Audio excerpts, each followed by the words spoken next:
It has come with sad news today that I have found out that the Complete Strategist manager and owner, Howard Fessler, has died. I walked in the Complete Strategist today to check out some board games, and hearing from sad news from Carolyn that last Thursday, that was 5 to 6 days ago, Howard Fessler died of a heart attack, a stroke. He was 58 years old. He was an avid smoker in his life and had an unhealthy diet. This came as to a shock to me, as I was expecting Howard to work the Complete Strategist on a Wednesday. And I just happened to meet Carolyn instead. And instead of looking for the latest updates in board games, as it reminds of a nostalgic past, it's unfortunate to find out that the owner of the store, who I was very close to, Howard Fessler, has died. I decided to film this as a tribute to his life. I first met him when I was 13 years old. The Complete Strategist is a board game store in King of Prussia, Pennsylvania. My parents would go out near the Shoemaker Lane shopping center, to do some shopping, and there was a board game store. I would walk in being amazed by such foreign board games like Blood Bowl, and weird pictures in my head of things that are obsolete, over-the-edge trading card game, and things like that. And Howard was a disgruntled wizard and troll who existed in that store. And when I was 13, I would be in that store, and I would be fascinated by these toys and objects. But he was a very disgruntled person. I remember trying to buy my older brother Magic the Gathering cards from the store, and he didn't know anything about it. In fact, he hated Magic the Gathering cards. He thought of them as a fad, and he was being really disgruntled, and he just yelled at me. I was probably 14 at the time, and I didn't go back in there again. However, I casually went back in there to buy really strange board games like Centipede and some other role-playing games and books I found fascinating to read by myself and Beasonaries. But what really made me stay at that store was when I was 15 years old, almost 10 years ago, did I pick up Doom the board game, as I found it fascinating that a video game to board game conversion was possible, and it was about a $60 game, and I would play it all the time with my friends and show it, and that was my introduction to the whole board game hobby world, was Doom. And then soon I was playing Warcraft, the board game. I remember coming in the store and buying Warcraft and be like, "Oh crap, I don't have enough money, I'll come back, Howard, and get it." And he was like, "Oh, okay," he would say in his boring voice. I remember at a time, too, when I was that age, I was also painting Warhammer figures, particularly Man of War. I had Man of War ship figurines, and I loved the sea monsters, and I would go in and buy the Warhammer paints. I remember asking Howard for Aqua Blue, and he would say, "Sure you want blue," in a very sarcastic voice, or "Sure, buddy," or something, knowing that I was a loyal customer coming in the store to buy paints. And so it slowly began my interest when I was 15 into board game culture and board game tabletop hobbyism. Now, Howard as a person, I always knew him as that grumpy old man, or he was this wizard, to say. He was this man with a white beard, and I thought he was 70. It's shocking to find out he was 58. But anyway, he would just stay in a store and sit on the counter and look at the wall. Sometimes I would walk in, he would plug in his microwave, and he'd be cooking himself Hot Pockets. Gets paid $15,000 a year to operate this board game store. I don't know if he lived by walking distance from the Complete Strategist, but this is what he'd done day in and day out, just look at the wall, thinking to himself. But it was on Fridays, Saturdays, and Sundays. Would he enjoy the weekly Dungeons & Dragons tabletop thing playing with his friends, and the HeroClix Saturdays and Sundays. There, Howard would, I remember arguing about how ogres reproduce, about the black nationalist gangs of MLK and Malcolm X, when they were talking sometimes in heated politics. He'd even talk about how stupid some old role-playing games were, which were out of my league of understanding. But Howard would basically keep it to an old versions of Dungeons & Dragons that he grew up with.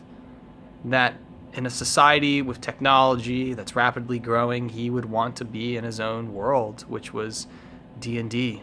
That was kind of obsolete in a way. And yet, Howard's living, probably since he was 30 or younger, has been operating this storefront where he would just smoke all the time, play weekly board games, and basically it was his business to sell board game niche products to anybody who wanted to come in and to his friends. It was pretty much a unique place, and it never went away, the Complete Strategist. And now that Howard has died a few days ago, it makes me think that board game culture has died. And that board game culture has become mainstream and normie and stupid. That Howard was part of a fringe queer culture of board gameism that the older generation remembers and history books have been written, but unfortunately are dying because Howard unfortunately was a mysterious person. I hardly knew him, as much of a cliche. Carolyn said I hardly knew this person.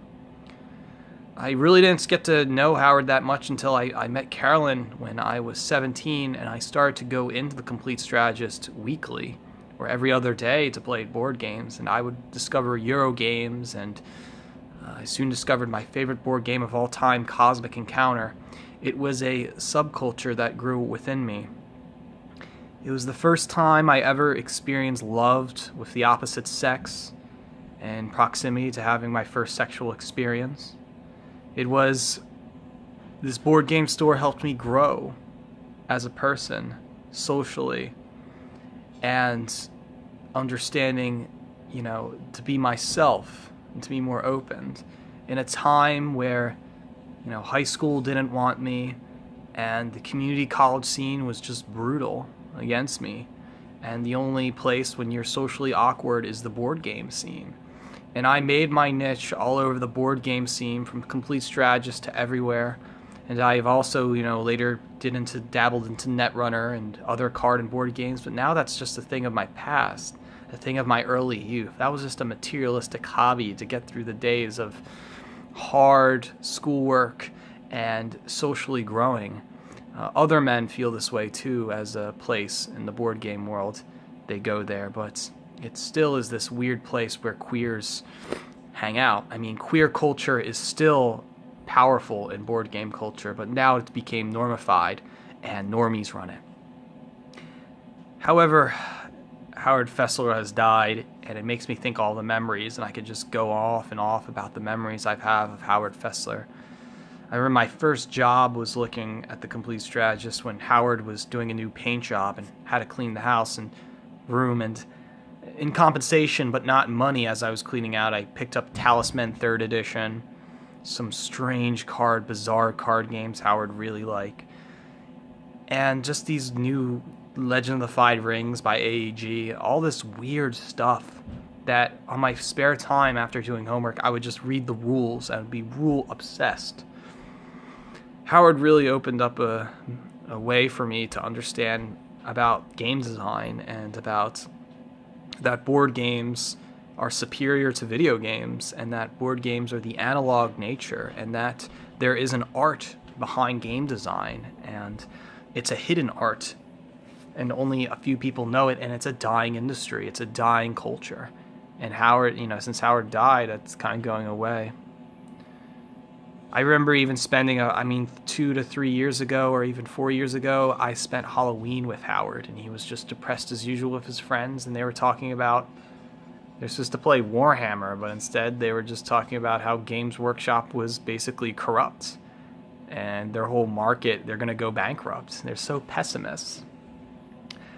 Oh, I think I remember the one time I was playing a Euro game, Initial P, with Carolyn and the gang, and Howard came in out of nowhere at 10 o'clock, And they asked him, well, what movie did you see? Oh, some stupid movie about this and that. And he would just look up, bored.